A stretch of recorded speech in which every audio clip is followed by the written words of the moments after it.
Hello, my name is Benjamin Hart. I'm an American attorney and the managing director of Integrity Legal here in Bangkok, Thailand.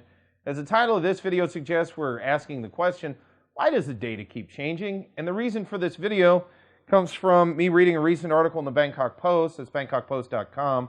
Article is titled, Ministry to Revise COVID-19 Fatalities. Quoting directly, the Public Health Ministry will revise how it records COVID-19 fatalities after finding that up to 30% of people who died with the infection did so due to underlying causes.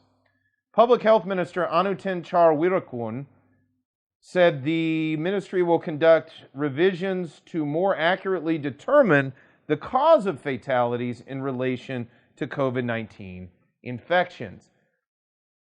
So 30%, I mean, that's a third. And we've done the numbers in prior videos on this channel.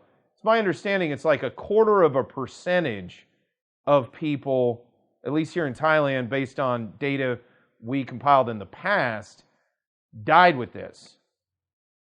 So to revise it downward by another third, that seems, it begs the question, would we have instituted a lot of these economically, and there's no other word for it, devastating protocols, especially in the tourism sector, had this data been had this data existed in this form at the time that these policies were promulgated?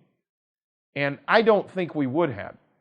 Now, what's done is done. I'm not making this video to cast blame, and I'm not, because I was around at the beginning of this, and I wasn't overly concerned at the very beginning because we didn't know what it was. But as I've said, as time has gone on, it seems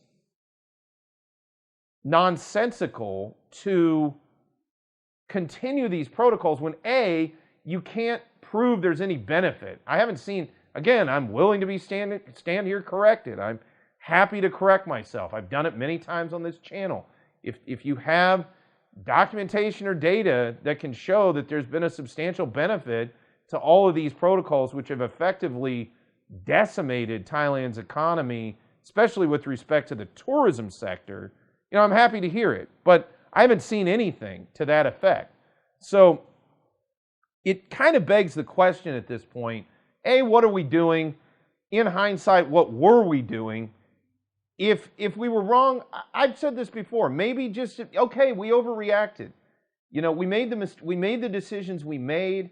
Let's move on. There's no blame to be had. We didn't know what this was at the beginning. So I do get why people, it could have been terrible. I do get that. So I'm not a person that's just trying to run around casting aspersions. The point I'm trying to make is, now that we kind of know that really this was not the existential threat that we were worried that it was in the beginning, it's time to get back to real normal, not new normal, real normal. Get our economy back on track, get tourism up and going, get tourists back into Thailand, expats back with folks here in Thailand, reunite, sometimes families even. Let's move it on. Let's move it on.